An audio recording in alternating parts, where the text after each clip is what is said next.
Hi students, I wanted to go over our portfolio project. I'm using a tool called Screencast, and obviously it allows me to have audio and video as well as I can move around this screen. So the document for the portfolio project is in the week 1 activities folder. Please download and take a look at that. The project is 15% of your overall grade for this course. And what I love about this project is that you get to select a topic in your field. You're going to research a topic and make a specific recommendation to your supervisor. So it's a persuasive research paper based on your findings. It needs to be 8 pages. And you need to use scholarly sources, and we're using subheadings in this course. That's part of academic writing, and it's a really great way to ensure that you meet each of these criteria. So introduction and then frame, which is really important because it's how you are approaching the audience. How are you going to frame this issue to your supervisor? And then the argument itself, and a rebuttal, which addresses the opposing side, and the conclusion.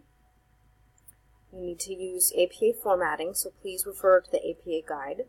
And then below, there is the deliverables for different weeks. In week 2 is our essential questions discussion.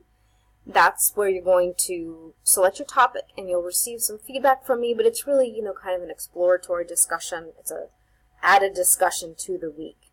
So don't be too concerned if you're not exactly finalized on your topic. Just try to select something to move forward. And then for the week 3, you are going to make a video, and it's going to be as a proposal. So as if you were to say to your supervisor, this is what I intend to research. And it serves 2 purposes. You will get to practice your presentation skills in a video, and then obviously show the progress in your portfolio project. And then week 5, your initial draft, the rough draft is due.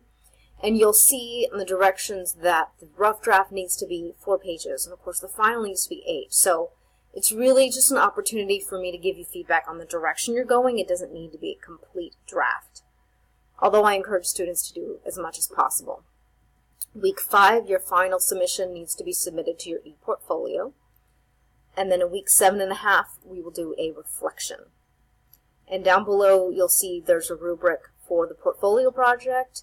Information literacy is a large part of this. We are really looking for you to integrate sources, clarify what information is from your source, and use scholarly sources, of course. And then APA formatting has its own category.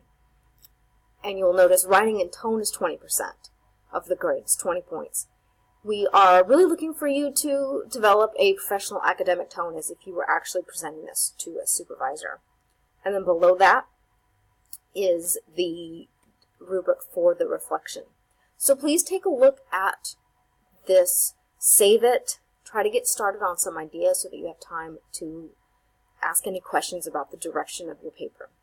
I also encourage students to use our Smart Thinking tutorial service. I'm looking forward to seeing everyone's projects. Thanks.